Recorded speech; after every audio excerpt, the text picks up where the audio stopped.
Thank you so much for listening to all of us. Greta, it's your turn.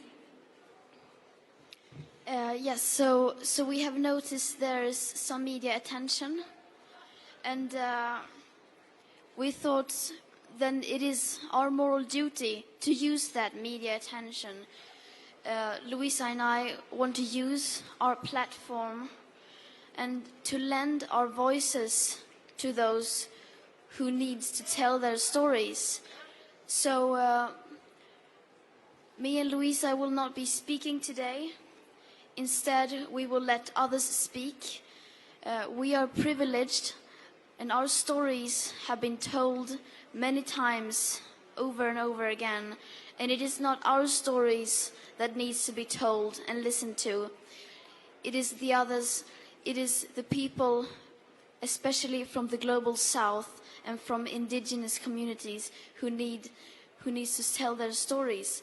Because the climate emergency is not just something that will impact us in the future. It is not something that will have an impact on children living today when they grow up. It is already affecting countless of people today. People are suffering and dying from it today.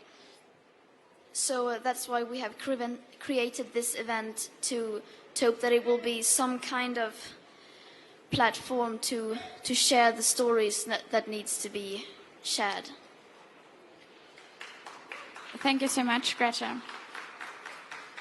So for that, we invited 6 former youth activists from around the world to share their stories. And we thank you for respecting them and listening to them very carefully. We are very privileged to be surrounded by such incredible people. And to start off, I would like to invite Carl Zacharias from the Marshall Islands. It is an honor having you. It's your time to speak. Yahweh and greetings from the Marshall Islands.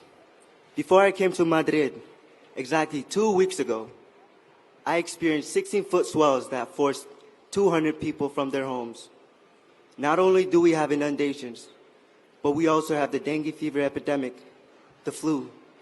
And I know just recently, our Pacific neighbors in Samoa are fighting the measles that took 70 lives, 30 of which are children under the age of 4.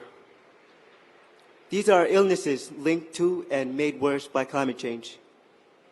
We've been told that if we want to stay in our islands, we'd have to adapt and elevate, and with migration as the only plan B. We're having to deal with these issues that we in the first place did not create. And may I remind you, the Marshall Islands' contribution to climate change is only 0.00001% of the world's emissions. This is why our country is pushing for a social media campaign called Mad for Survival. And we encourage everyone to join in. My home is only 2 meters above water.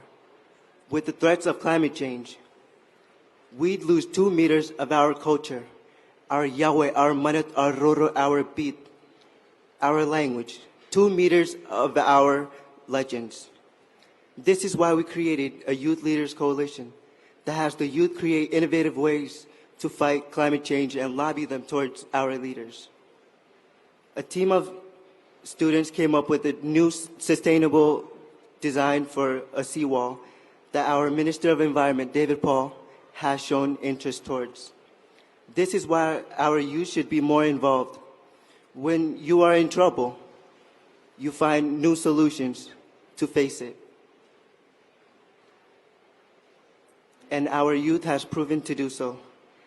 This is why I'm here, to represent them and their ideas, to be a part of the generation that's going to end the fight against climate change, to voice out the reality of the future that the Marshall Islands is facing, to tell you that we don't want to lose our only 2 meters.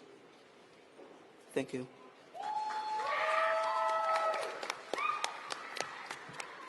Thank you so much, Carlin. Next, we are very, very happy to be joined by Kisha Ira Muyanya from the Philippines. it's your turn to speak. Thank you so much for being with us. Good morning, everyone. I am here in front of you for ocean emergency and climate action. I can still remember the calm waves, the ocean in harmony, the colorful corals, the tropical and endemic fishes, the diverse and rich life underwater.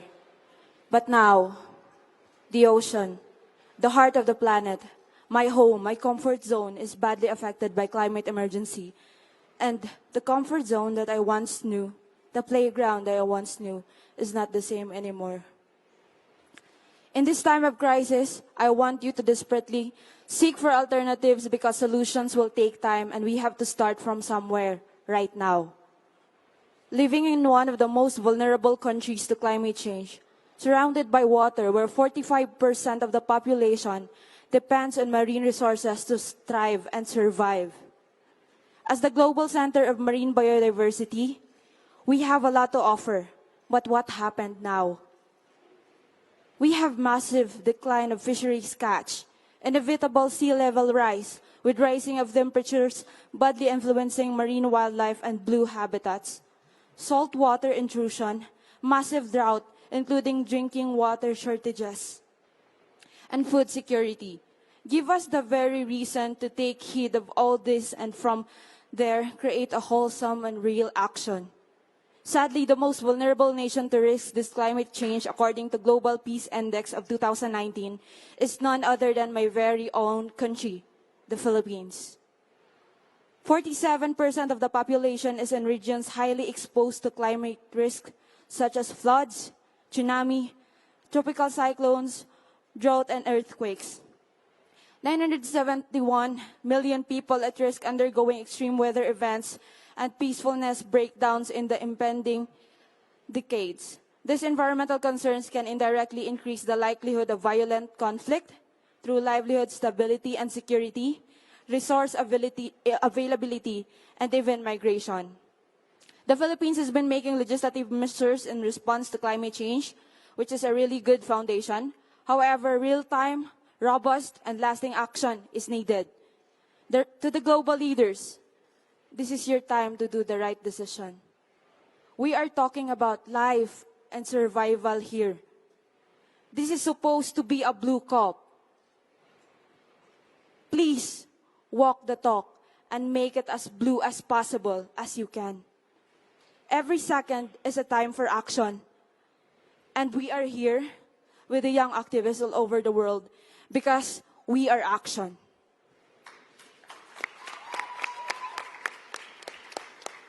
Thank you so much, Kisha. We are inviting next to speak Ashok Makichan from Moscow, Russia. Thank you so much for joining today. A year ago, I didn't know anything about climate crisis, and now I am spending all my time trying to do something. And next Friday will be my 40th week, and 41 week I will have a trial for peaceful protest on October 25. Yeah, most likely I will be arrested for a few days, but it's not important. A year ago, Greta Thunberg said in her speech that our house is on fire. Everyone thought that it was a metaphor. But then, during the summer, whole Siberia were burning. Rainforest of Amazonia, Congo. It was not a metaphor, it was real. You have seen everything. Extinction of species, floodings, hunger, and death. Is it not enough for you? When Hitler and Stalin were invading the countries and killing people, we did nothing. When Hitler invaded Europe, we did nothing. Then he almost invaded the whole world. Then people stopped him. Not countries, guns, tanks, but people, for their children's sake. Why I am an activist?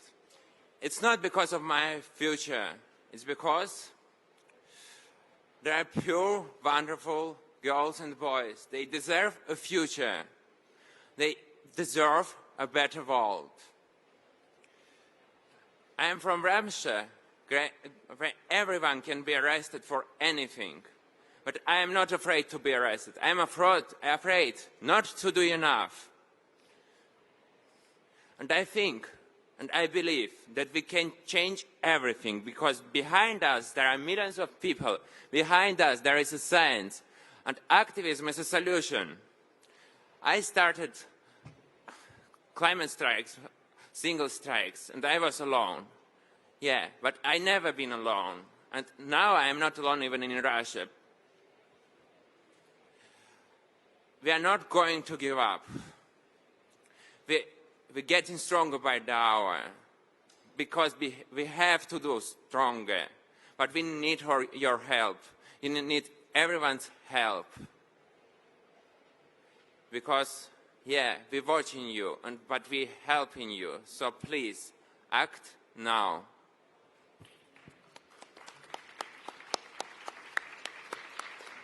Thank you. Thank you so much, Ashok. Please report on the ongoing human rights violation in Russia. People like Ashok shouldn't be arrested for protesting. Next, I'm very honored to introduce Rose Ripple from the Santi Dakota and Ho-Chunk Nations. It's an incredible honor to have you with us here today. The word is yours.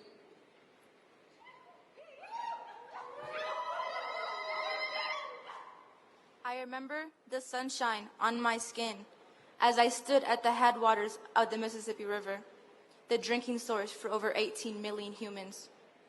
Here in Minnesota, I joined other indigenous youth to prepare for our month-long canoe journey through our stolen ancestral homelands.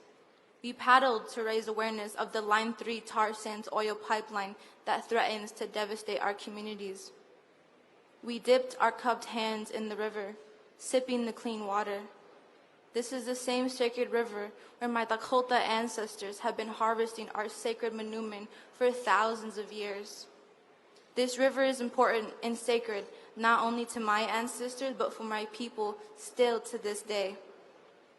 We happily canoed down this river for weeks, smiling and laughing, sharing our dreams for a fossil fuel world. Soon after, everything changed. Things were darker. The sky, the water, the air. Our group came underneath the shadow of a factory looming over our lands like a nightmare. Our sacred waters were sick, our hope melting into despair, and it was then that we took action. In a historic case against the pipeline, we came together as youth to intervene with 5 other tribes to fight for justice. Although we fought for our river, begged them to leave our waters and lands alone, to say no to the Line 3 pipeline, it wasn't enough. The pipeline was unanimously approved. We have been fighting these extractive projects through the U.S. court system, but this colonial institution continuously values corporate profit over indigenous lives. Today, this injustice and my hope are the fires that have brought me to this room. Hamadakiapi, Rose Whipple-Amakiapi, Santi Hamataha. Hello, my relatives. My name is Rose Whipple, and I am 18 years old. I am attending these global negotiations with the first ever Sustainers Indigenous Youth Delegation from the United States. We're here to share these stories, to share our prayers, and bring a frontline fight to the halls of the United Nations. Our people come from many different lands, waters, and cultures, yet each of us are here together, calling on the strength of our ancestors to remind us of our commitments to future generations. Our movements for the protection of our sacred sites and lands sound like Protect Mauna Kea, No Shasta Dam raised in California, Stand with Bears Ears in Utah, and Demilitarize Guam. Our movements for our waters sound like Stop Jordan Cove in Oregon, Save Bristol Bay in Alaska, No Keystone XL pipeline, and no DAPL expansion across the Great Plains, and especially no Line 3 pipeline in Minnesota. The climate crisis is more than a discussion about a 1.5 degrees Celsius. It also looks like stolen and caged children at the US-Mexico border. It looks like missing and murdered indigenous women. People are dying. Indigenous land defenders are being murdered. The climate crisis is a spiritual crisis for our entire world. Our solutions must weave science with spirituality and traditional ecological knowledge with technology. Our movements must be bigger than recycling and braver than holding signs. It is up to each and every one of us to build movements that center the rights of indigenous peoples, healing and justice for the next 7 generations. It is time for us all to reconnect with Mother Earth. It is time to remember how to listen to her, to guide our climate solutions. Destroy white supremacy.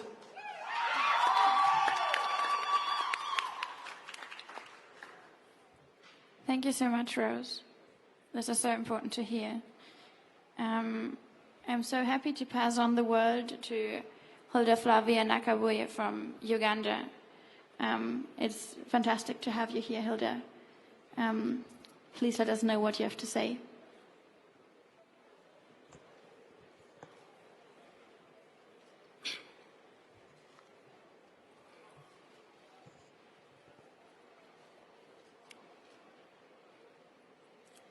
When I see the impacts of the climate crisis, especially in Africa and in particular Uganda, where I come from, many questions come to my mind. It a bit reminds me of the rampant racism and apartheid my ancestors endured. We are suffering severe effects of climate change, as if coming from the global south is a mortal sin, with no or very little action from developing countries. I've come to think that the climate crisis is another form of environmental racism and apartheid. We are deeply cut by the actions, words, and greed of those in power. The cuts are bringing scars to our own unborn children in the coming generations. Our hearts are bleeding with fire. I thought this was the best time for developed countries to exercise their moral duty and clean up their mess, but they do not care. How many more lives must we lose for the world to take action? Which type of storm or what flavor of floods must Africa test for us to get climate justice? Every Friday, we continue to step out of our comfort zones by missing classes to stress the climate issue. How many more classes must we skip for the world to know we are suffering the most? Developed countries must be ashamed of themselves, given the amount of carbon they emit compared to what Africa is emitting. We almost emit nothing, but we are suffering the most. You have dreams, but we have dreams too. But these dreams have turned into nightmares. Nightmares of our own future, which is being negotiated right now by the world leaders without our say. Same way it is being destroyed by the same fossil fuel industries funding and present at COP, even as I speak now. If we don't clean up our emissions or solve the climate crisis as a global community, then those climate impacts are going to get worse and worse, and millions of lives are at stake. We need concrete action. Thank you.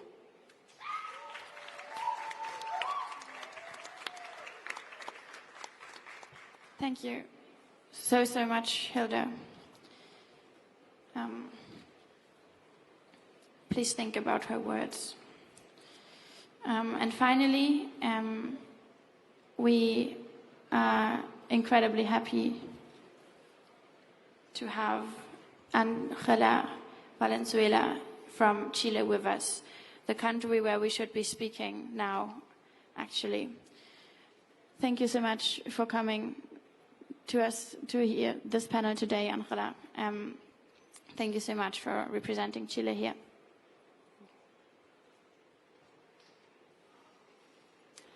The cameras of the world don't often look at the global south. In the case of Chile, since COP25 was suspended in Santiago, most mainstream media forgot about us. Millions of people marching on the streets for a dignified life. It's not about 30 pesos. It's about 30 years of democratic governments that failed to protect us and to listen to our demands. Chile woke up. We said enough. We can't sustain a system that sacrifices people and drives the climate crisis for the benefit of a few. As a response to the unrest in Chile, the government declared a state of emergency.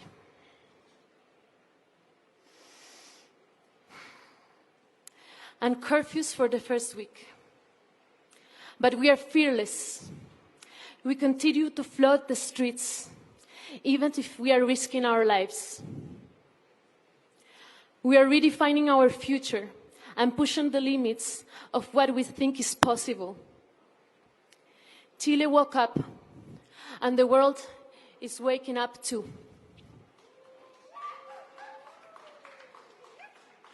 It's outrageous to arrive at COP in Madrid and see how the Chilean government cleans its image with empty words while committing human rights violations every day. This must stop now.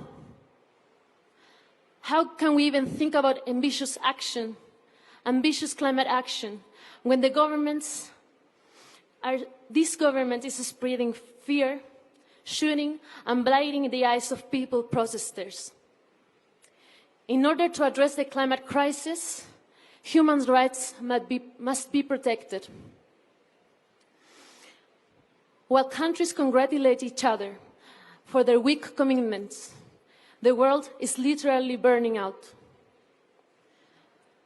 We only have a few years to stay below 1.5 degrees of warming. We are clear on what needs to be done. The solutions are simple. We lack the political commitment.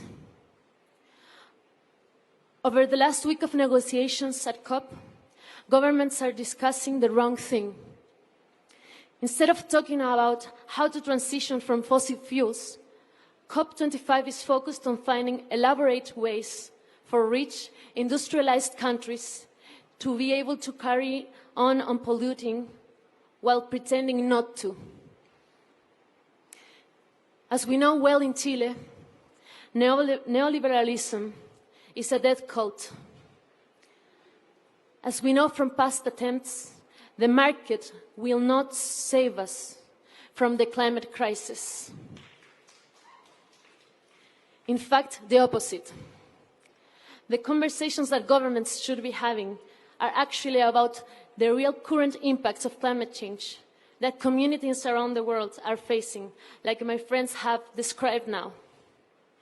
People are already dying in the climate emergency, and these communities need support.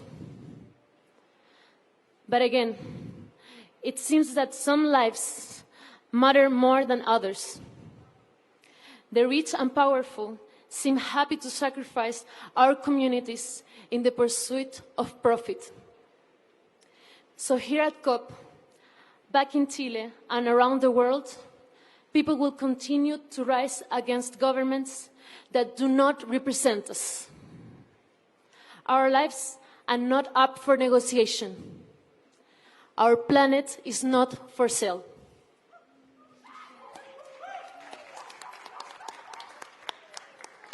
Thank you so much, Angela, for your words.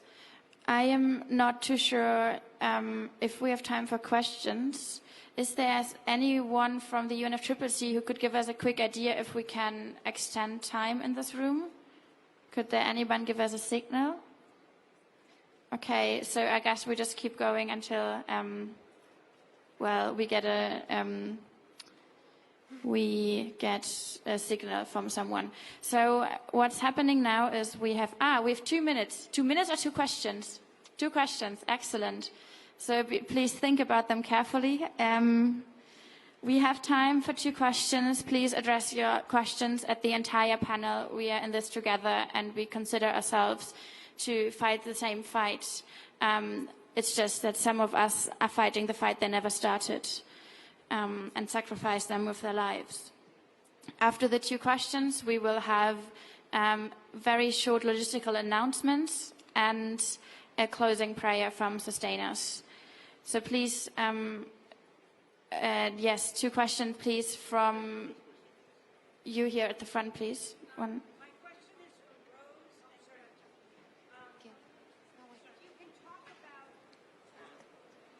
Hi, I'm Amy Goodman from Democracy Now! My question is for Rose and for Greta. You opened the conference with indigenous youth. Greta, you've traveled the world and the United States, and you've gone to the Standing Rock Reservation, the Pine Ridge Reservation. I wanted to ask you why indigenous resistance is so important to you. And Rose, if you can talk about what you're demanding of the US government now.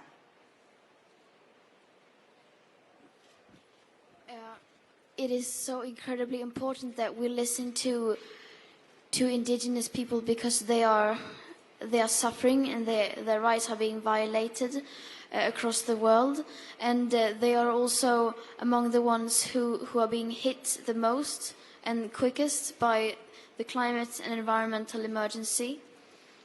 And also they have been living in balance with nature for hundreds of years. So we have, I think, we need to listen to them because they have valuable knowledge we need in this crucial time of crisis. Thank you, Greta. Rose? Thank you for your question. That is a question that we're never asked. We're never asked what we want and what we need. Because right now, for over 500 years, we have been on the front lines dying, risking our lives. We are still in prison today as political prisoners who are fighting for our lands, for our waters. And I think right now, indigenous people worldwide, in general, are just asking to be listened to be stood with, and not to be in the background, to be in the front. Because we are on the front lines doing this work today, right now. We deserve to be listened to, and we also deserve to have our lands back. Thank you so much, Rose. And we have time for one last question, maybe at the other panelists. So every question for, yes, everyone else here. I think you over there.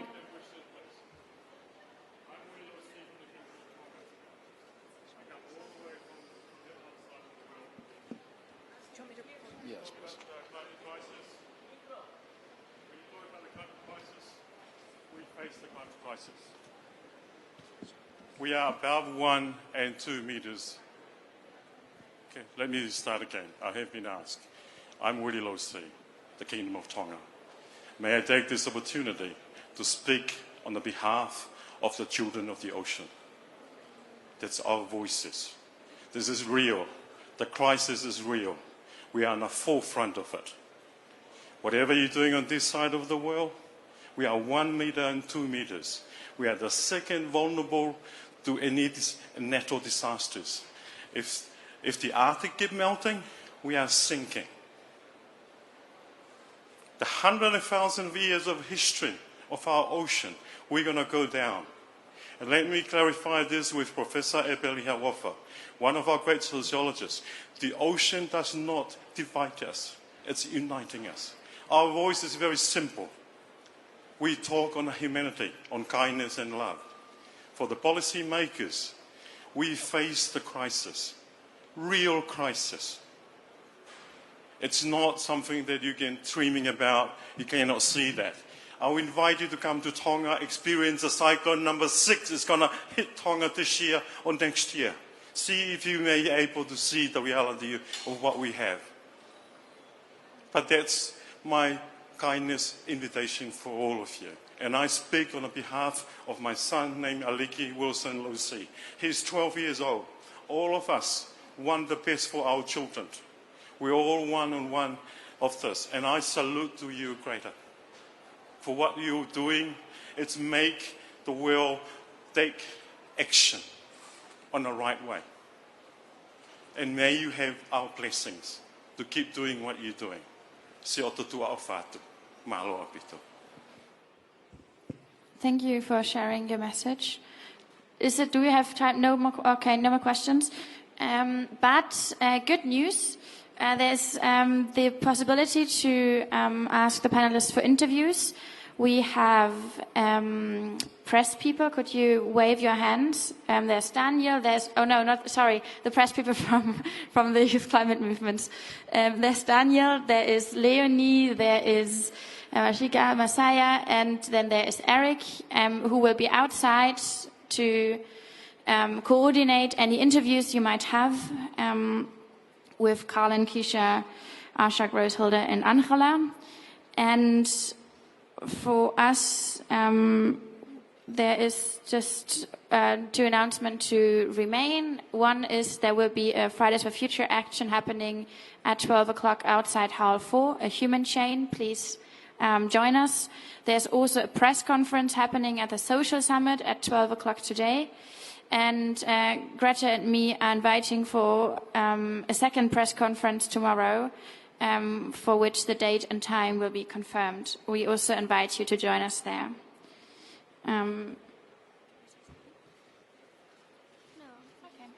And yes, so I am again hugely honored and privileged to invite the Sustainers, Youth Indigenous Climate activists, to join us. Please let us respect this time. We need to close the space together. Thank you so much for coming here. And thank you for everyone here in the audience for joining us today.